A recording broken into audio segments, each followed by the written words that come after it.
আপনারা আমার এই ছেলেটাকে এলা সহায় সাহায্য করবেন।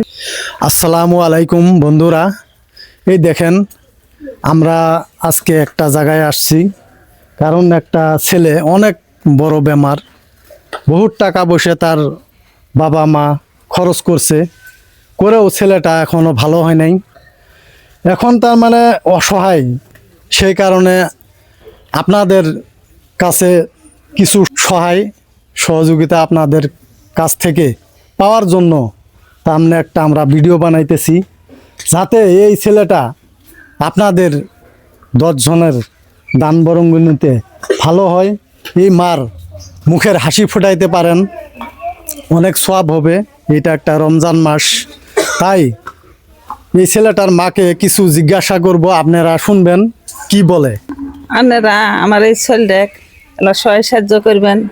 আমার এই পোলাটার বহুত বেমার, বহুত বিক্রি করলাম, কালেকশন করলাম, করে করে চিকিৎসাপাতি করলাম, পুনাইরে তো ভালো হইলো না।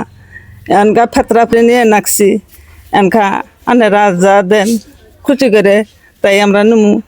এনকা পুনাইরে পেশাব করতে অক্টোবরে জ্বালাপোড়া করে, কান্দাকাটি করে, আঙের ঘুম নাই, নিন নাই, পুনেদের কারণে সব কিছু আঙের অসুবিধা হয়েছে, টেহা নাই, পয়সা নাই, এনকা কী দিয়ে আমরা চিকিৎসাপাতি করবো।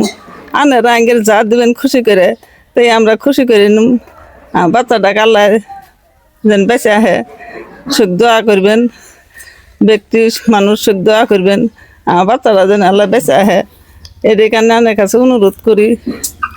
হ্যাঁ বন্ধুরা, দর্শক আপনারা সবাই শুনলেন, কিন্তু একটা মায়ের মন যদি জয় করতে হয় তাহলে অনেক সওয়াব পাওয়া যায়। দেখেন মাওটা কিভাবে তার মানে কান্না করতেছে নিজের সন্তানের কারণে। আপনারা সবাই এই গরিব অসহায় মায়ের মুখে যদি হাসি ফুটান, তাহলে এর থেকে আমার মনে কয় আরও ভালো কাজ নেই এই পৃথিবীর মাঝে। কারণ আপনারা সবাই এই ভিডিওটি শেয়ার করবেন, আর এই ভিডিওতে তার মানে স্ক্রিনার দেওয়া থাকবে, ফোন নাম্বার দেওয়া থাকবে, আপনারা যে যা পারেন সহযোগিতা করবেন, যাতে এই রকম গরিব অসহায় মানুষের পাশে আমরা দাঁড়াইতে পারি। এই রকমভাবে আপনারা সবাই সহযোগিতা করবেন, ইনশাআল্লাহ আপনাদেরও ভালো হবে।